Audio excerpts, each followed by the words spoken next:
Hi guys, John the Firearms Instructor, and welcome back to our channel. If you're new to our channel, we are a gun store and gun range in Cape Coral, Florida.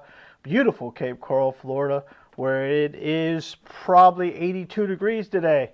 Inside, we have it about 78, so it's nice in here. If you haven't subscribed yet, we'd love to have you do that, guys. Well, we are here to calm everyone down a little bit. I'm getting so many messages about the brace rules and what's happening and everything else like that. First and foremost, before we start out, I want you all to shut your eyes, grab your ears, and just calm down a little bit. Calm down, because people are losing their freaking mind about this thing, and they should be, because this is an overreach. This is a Second Amendment thing. This is going to be challenging the court systems a lot. If you don't know what we're talking about, the ATF a few months ago put a rule in that if you owned a brace pistol, that means an AR or a 9mm or a 223 or an AK-47 or anything that had a brace put on it for you to put on your arm, or if you shouldered it prior to that date, before this, those were all legally bought.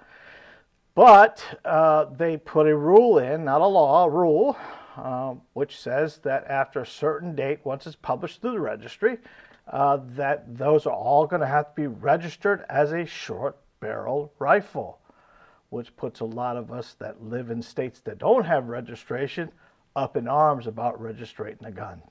So we kind of got a little bit of information for you today.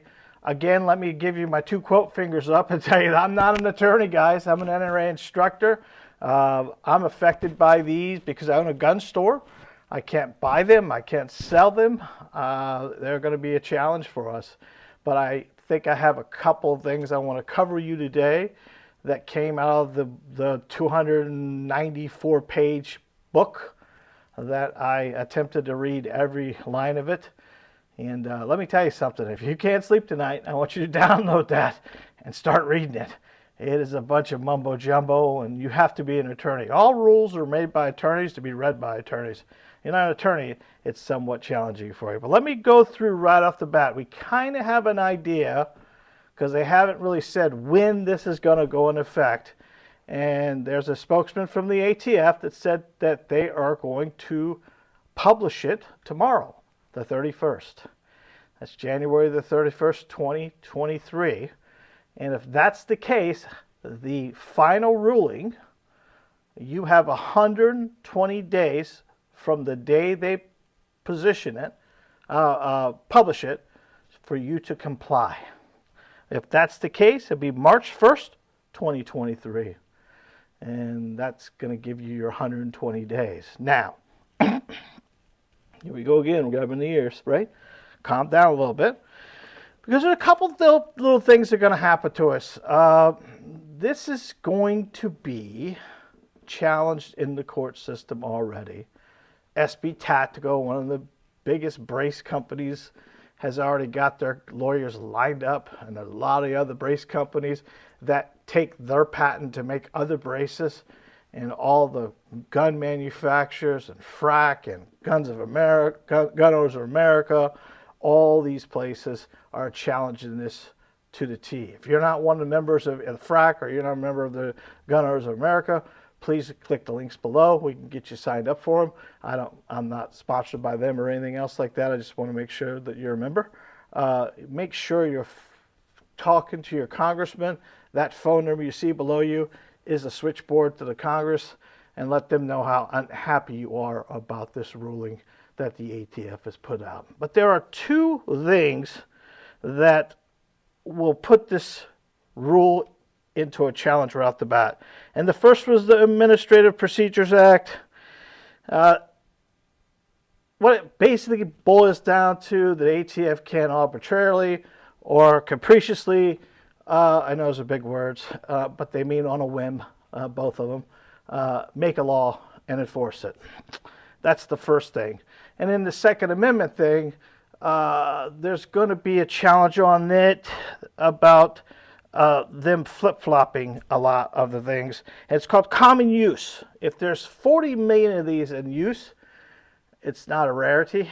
It's a common use thing, and it'd be somewhat challenged on the Second Amendment on that as well. So both those, look for those to be challenged tremendously. Now, ATF came out with their little wording and everything else like that, and they said basically if you take the brace off the unit and you make it inoperable for you to put the brace back on, then you're no longer in trouble, basically. So what does that mean? That means if you take an AR platform pistol and you remove the SB tactical brace off of it, and you still have a stock on it that you could put another stock on, right? The brace is a brace and the stock is a stock. But if you still had the buffer tube that had the holes in it, then it would look like you could put a brace on it or a stock on it if you had to or wanted to. But if you take the original brace tube that was there that had the foam little socky on there, which we sell them here at the store, I think that's going to be the way to get through this if, let's just say, it just sticks and there's nothing we can do about it and you don't be in trouble with these things. You can order a brace pistol, buffer tube, spring, and weight, and it will have a foam little pad on there, and that will allow you to cheek the AR and get you through this. Again, guys, this is going to be challenged. It's going to be challenged a lot. I think it's going to be found unconstitutional, but the Supreme Court doesn't want it. They want the states to follow the rules first, and after that fact, if it goes to a state and is found unconstitutional again, then they're going to push it up, if that makes sense. So in my opinion, just calm down, breathe. We still don't even know if tomorrow's the date. They've talked about it being the date. We don't know if it's the date, but if it is, then May 1st, 2023 will be your deadline. We still have time, guys. If you want to learn more, we have a bunch of videos on the brace. I think this is the 11th or 12th brace video we've done, and you can look through all of them. It has gotten better and better as we've done it. They've taken out the 4999 form and all kinds of other stuff. We're going to do another video on how to fill out a Form 1 if that's what you want to do as well. If you have any questions or comments about that, we'd love to see it. If you know of any other videos or any other information you have that you could help educate us, we would love to hear that as well. Guys, thank you for being here. Don't forget to hit the subscribe, like, and the bell icon, and every time we upload a video, you'll be the first to know. Until next time, God bless, be safe, and remember, you're your first line defense. We'll see you, folks.